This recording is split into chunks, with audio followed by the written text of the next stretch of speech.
എന്തായാലും 23 പിടിക്കാൻ നോക്കണം. എന്നാലേ കാര്യമുള്ളൂ.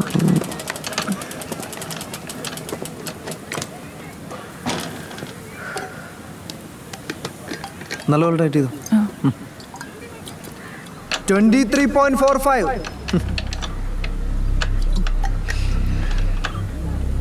സമയമൊക്കെ നല്ല സമയം തന്നെ. അതുകൊണ്ടാണല്ലോ ഞാൻ വീണ്ടും ജോയിൻ ചെയ്തത്.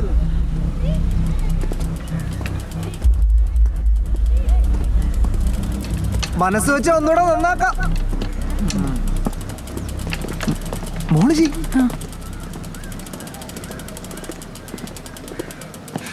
നീ എന്താ ഇവിടെ?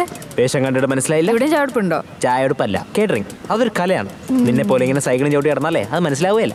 എന്നിട്ട് കലാകാരൻ തിരുവനന്തപുരത്ത് എന്താ പരിപാടി? നമ്മുടെ കമ്പനിക്ക് ഇവിടെ ഒരു ഓർഡർ കിട്ടി, ഒരു സമ്മേളനം. അപ്പൊ ഞാനും കൂടെ ചാടിക്കറി. നീ ഇവിടെ ഉണ്ടല്ലോ. ദേ അപ്പൻ.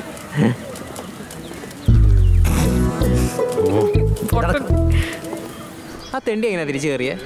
ആര്? അലക്സ് സാറോ? സാറ് പിള്ളേരെ കയറി പിടിക്കുന്നവരെ സാറിന് വിളിക്കാമോ? സാക്ഷി പറഞ്ഞ ഞാൻ ആരേ ഇപ്പൊ? അയാൾ ഒരു വർഷം കൊണ്ട് തിരിച്ച് ജോലി കയറിയില്ലേ?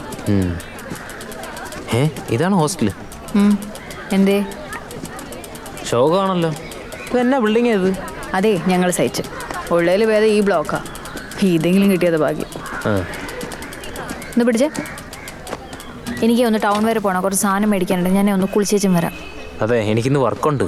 ഇത് കഴിഞ്ഞിട്ട് പോയാൽ മതി.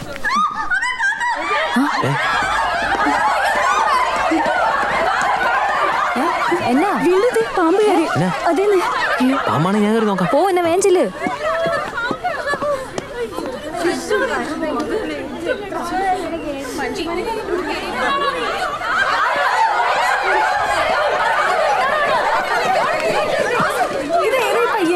പേടിക്കണ്ട, അതെന്റെ ഫ്രണ്ട് അടി.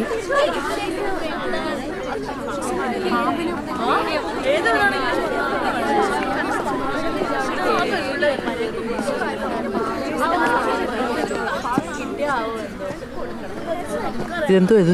എന്തേ, പാമ്പിനെ കിട്ടിയോ? ഇവിടെയാണോ നീ താമസിക്കുന്നത്? എന്തേ, ഇഷ്ടപ്പെട്ടില്ലേ? ഇതെന്നാ ദുരിതാശ്വാസ ക്യാമ്പാണോ? നാട്ടിലെ ഹോസ്റ്റലിൽ വെച്ച് നോക്കുമ്പോ ഇതെന്ത് ഭേദമാണ്. ശരിയാ. പാമ്പ് പോയോ ചേട്ടാ? എവിടെ പോവാൻ അലസേ? നിന്റെ തല്ല താമസിക്കേണ്ടത്. പിന്നെ എവിടെയാ? ഞങ്ങൾ എന്ത് ചെയ്യാനായിട്ടാ? കഷ്ടമാണ്. നിങ്ങളൊക്കെ ആർക്ക് വേണ്ടി ഓടും ചാടുകയൊക്കെ ചെയ്യുന്നത്? നാടിന് വേണ്ടിയിട്ടല്ലേ? നിങ്ങളൊന്നും ഇതിൻ്റെ അകത്തല്ല താമസിക്കേണ്ടത്. മാനുവൽ ഒന്ന് നിർത്തിക്കേ. അല്ലടാ, ഈ പറഞ്ഞൊരു കാര്യമുണ്ട്. എന്തിനിങ്ങനെ മിണ്ടാതിരിക്കുന്നത്? സമരമാണെങ്കിൽ ഞാനുണ്ട്. ഈ ആഴ്ച 3ാമത്തെ പാമ്പാണ്. സമരോ? പിന്നല്ലാതെ, ഇത് ഹോസ്റ്റലല്ലേ, മൃഗശാല വല്ലതും ആണോ? ഞാനുണ്ട്, ഞങ്ങൾ എല്ലാവരും ഉണ്ട്. എത്ര കാലമായി പറയുന്നു. നിങ്ങളെല്ലാവരും ഒരുമിച്ച് നിൽക്കില്ലേ? നമുക്ക് സമരം ചെയ്യാം. പത്രക്കാരെയൊക്കെ ഞാൻ കൊണ്ടുവരാം. എന്നെ മുറി എൻ്റെ അകത്തുള്ളത് ഒറ്റണത്തിന് വാതിലില്ല, ജനലില്ല. നാറിയിട്ടൊക്കെ നിങ്ങൾ എങ്ങനെയാണെന്ന് ഉറങ്ങുന്നേ? മാനുവൽ സമരം ചെയ്യണമെന്നേ നമ്മൾ മീഡിയ ഒക്കെ വിളിച്ച് കാണിച്ചു കൊടുക്കണം. ഇതൊന്നും വെറുതെ വിടരുത്. ഇങ്ങനെയൊന്നും അല്ല നിങ്ങൾ താമസിക്കേണ്ടത്. ശരിയാക്കി ഇതിങ്ങനെ വിട്ടാ പറ്റില്ല. ഞാൻ അകത്ത് പോയി വാർഡിന്റെ അടുത്ത് കാര്യം പറയാൻ പോവാം. നമ്മൾ ഇവിടെ ഇരുന്ന് സമരം ചെയ്യാം. താൻ പോയി ബാക്കിയുള്ളവരെ കൂടി വിളിച്ചു.